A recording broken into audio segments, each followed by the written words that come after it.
एक कहानी सुनेंगे, मजेदार कहानी। अब यहाँ तक आ गए हैं तो मेरी कहानी भी सुन ही लीजिए।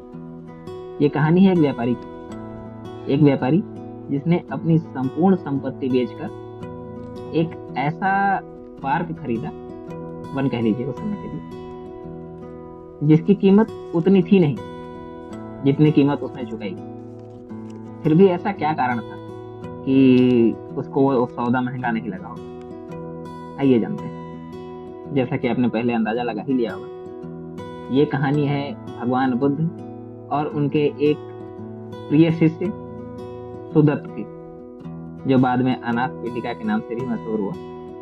भगवान बुद्ध ने अपने जीवन काल में असंख्य लोगों को प्रभावित किया और आज भी अनगिनत लोग उनसे प्रभावित हो रहे हैं। लेकिन यह व्यक्ति जिसके विषय में यह कहानी है, सुदत्त या अनाथ पिंडिका, मैं समझता हूँ भगवान बुद्ध इस व्यक्ति से भी खासा प्रभावित रहे। और मेरे इस समझ का कारण यह है कि भगवान बुद्ध ने अपने जीवन का सर्वाधिक समय इस शहर में गुजारा था। ये शहर श्रावस्ती। श्रावस्ती उस समय कोसल महाजनपद की राजधानी हुआ करती थी, जिसके राजा प्रसेनजित थे।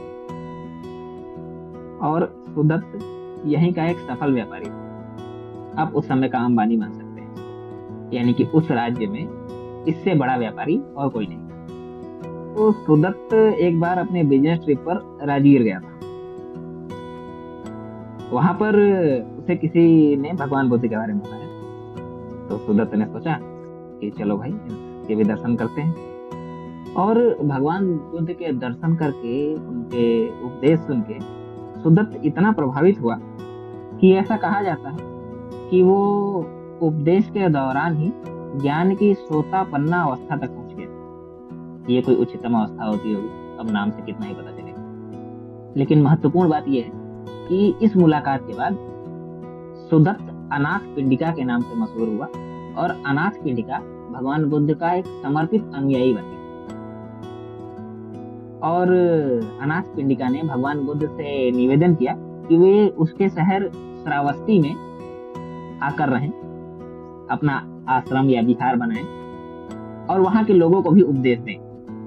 अनाथ पिंडिका के समर्पण को देखते हुए भगवान बुद्ध ने इसके लिए अपनी सहमति दे दी।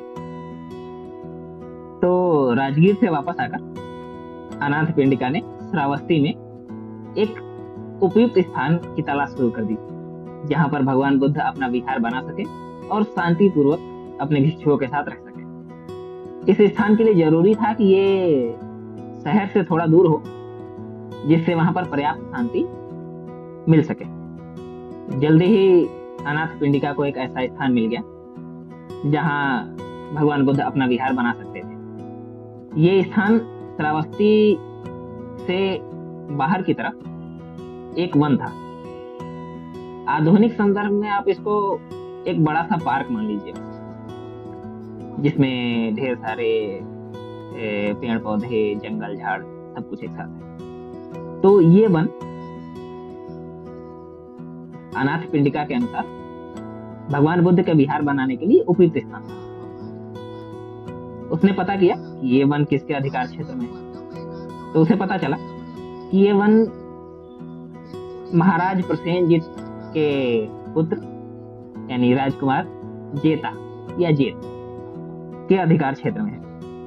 तो इस वन को खरीदने के उद्देश्य से अनाथ पिंडिका राजकुमार जेता के पास गया और उनसे अनुरोध किया कि ये वन मैं किसी विशेष प्रयोजन के लिए प्रयोग करना चाहता हूँ, कृपया आप ये वन मुझे बेच दें। अब राजकुमार जेता कोई बिल्डर तो था नहीं, और उसने वो प्लॉट इसलिए तो खरीदा नहीं था कि बाद में इसका प्राइस बढ़ेगा और मैं इसको ज्यादा दाम पर बेच दूंगा। तो वैसे भी राजा और राजकुमार जमीनें बेचते थोड़े हैं, वो या तो जीत जाते हैं या फिर हार जाते हैं। बेचने का तो उनका कोई कॉन्सेप्ट ही नहीं है। हाँ, दान भी दे देते हैं कभी कभी खुश होकर। तो राजकुमार जेता का रिएक्शन भी कुछ कुछ वैसा ही था, बेच दो। उसने कहा मैं ना बेच रहा, चलो जाओ। तो अनाथ पिंडिका ने बहुत ही ज्यादा निवेदन रिक्वेस्ट किया कि महोदय इसे बेच दीजिए, ये मेरे बहुत ही काम का स्थान है। तो राजकुमार जेता ने मजाक में ही कहा, अगर तुम इस पूरी भूमि को सोने से ढक दो तो मैं शायद ये तुम्हें बेच दूंगा। राजकुमार जेता ने तो मजाक में ही कहा था, लेकिन अनाथ पिंडिका ने इन शब्दों को एक अवसर के रूप में देखा और तुरंत यू टर्न मारा अपने घर की। और अगले ही दिन वो 2-3 बैलगाड़ियों में ढेर सारा सोने के सिक्के लेकर आया। राजकुमार जेता अपने इस उद्यान को बेचना तो नहीं चाहता था, लेकिन अनाथ पिंडिका के समर्पण भाव को देखते हुए उसने इन सोने के सिक्कों के बदले इस जेतवन को बेचने का निर्णय लिया। अनाथ पिंडिका ने पूरे जेतवन को सोने के सिक्कों से भर दिया। दैनिक जागरण में कुछ दिनों पहले एक न्यूज आर्टिकल छपा था कि जेतवन को खरीदने में लगभग 54 करोड़ सोने के सिक्के खर्च किए गए थे। तो इस प्रकार अनाथ पिंडिका ने जेतवन राजकुमार जेता से खरीद लिया और वहां पर भगवान बुद्ध के लिए विहार बनवाया। यहाँ पर भगवान बुद्ध की एक कुटी है जिसे गंध कुटी या महागंध कुटी के नाम से जाना जाता है। कहा जाता है ये 7 मंजिला चंदन की लकड़ी की इमारत जो अनाथ पिंडिका ने ही बनवाया था। हमारे सामने इस समय गंध कुटी का दृश्य है। ये वही गंध कुटी है जिसके बारे में माना जाता है कि इसके ऊपर अनाथ पिंडिका ने 7 मंजिला लकड़ी की इमारत बनवाई थी। ये चंदन की लकड़ी से बनवाई गई इमारत थी। और शुरुआत में मैंने कहा था कि संभव है भगवान बुद्ध को अनाथ पिंडिका से विशेष प्रेम रहा होगा। उसका कारण यही है कि भगवान बुद्ध जब भी श्रावस्ती आते थे वो अनाथ पिंडिका द्वारा निर्मित इसी गंध कुटी में निवास करते थे। और भगवान बुद्ध के इसमें निवास करने के कारण ही आज भी ये बौद्ध धर्म के मानने वालों और बौद्ध भिक्षुओं के द्वारा विशेष रूप से पूजनीय माना जाता है। जैसा कि आप देख भी रहे हैं, लोग यहाँ पर पूजा अर्चना कर रहे हैं।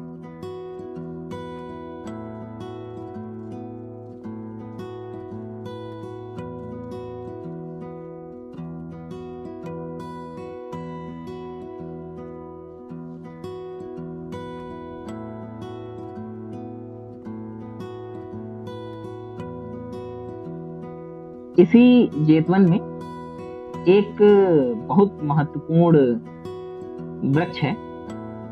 वास्तव में बोध गया में स्थित बोधि वृक्ष के बाद बौद्ध धर्म में इसका दूसरा महत्व है और ये है आनंद बोधि वृक्ष। ये बोध गया के वृक्ष की ही एक शाखा है जिसे भगवान बुद्ध के शिष्य आनंद लेकर यहाँ आए थे और ऐसा माना जाता है कि ये अपने ओरिजिनल रूप में ही है। तो आप लोग जेतवन में इस आनंद बोधि वृक्ष का भी दर्शन करें।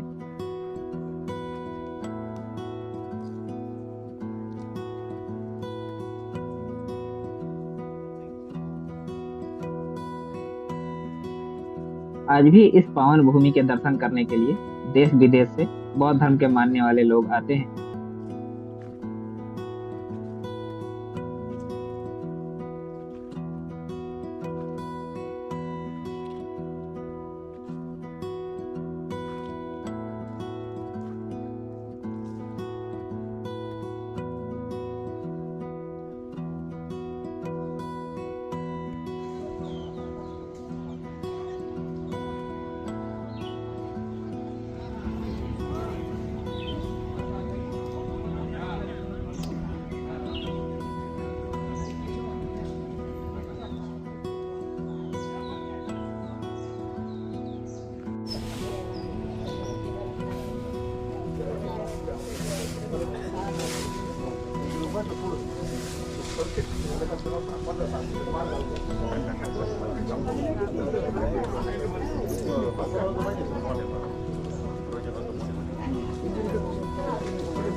ऐसा लग रहा है कि आनंद बोधि वृक्ष से बोधि फल को तोड़ने के लिए बंदर ऊपर चढ़ गया और भिक्षुक महोदय उसे नीचे लाने का प्रयास कर रहे हैं।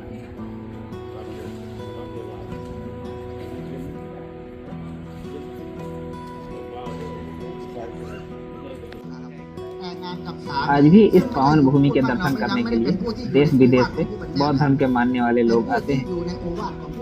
जैसा कि आप देख रहे हैं सामने, बौद्ध भिक्षुओं का एक समूह आया हुआ है। ये शायद चीनी या जापानी है। इस समूह का नेतृत्व करने वाला बौद्ध भिक्षु अपनी भाषा में बाकियों को उपदेश दे रहा है, या फिर शायद भगवान बुद्ध से संबंधित कोई कहानी सुना रहा है। मुझे तो पता चल नहीं रहा है। अगर आप में से किसी को समझ में आ जाए तो मुझे भी जरूर बताइए वो कहानी क्या है।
अब हम लोग जेतवन से अपने अगले पड़ाव की ओर प्रस्थान करते हैं। जेतवन के पास में ही महामंगल चाय धम्म भूमि लैंड है, जो कि एक थाईलैंड के साधिका द्वारा बनाया गया है।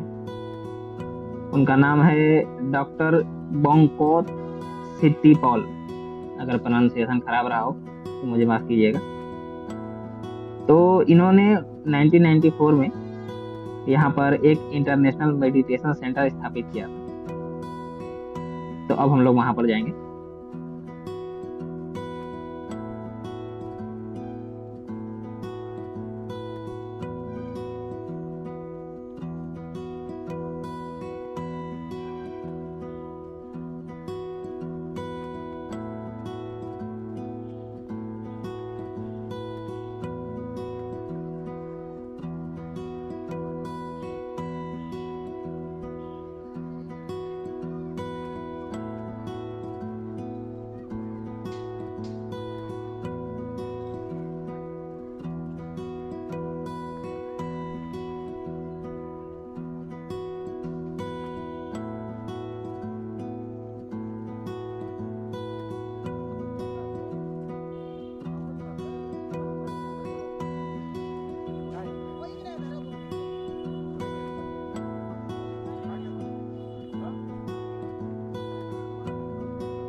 आप यहीं के हैं ना?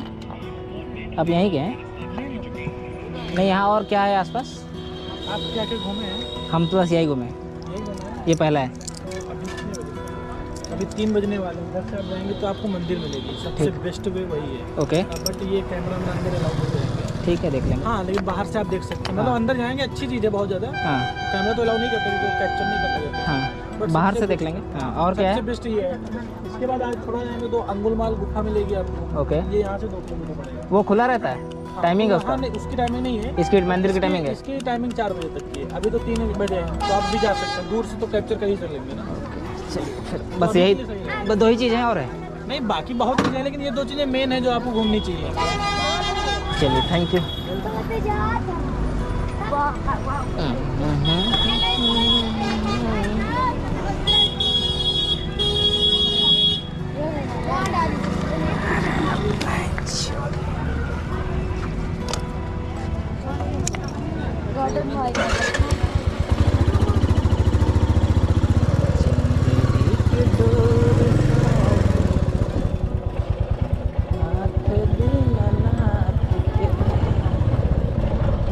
देखेंगे कौन सा मंदिर है।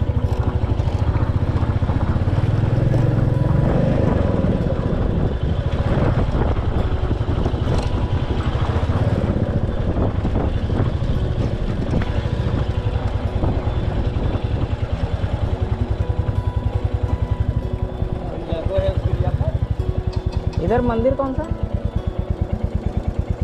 यहीं तक है, गाड़ी यहीं खड़ी करनी है।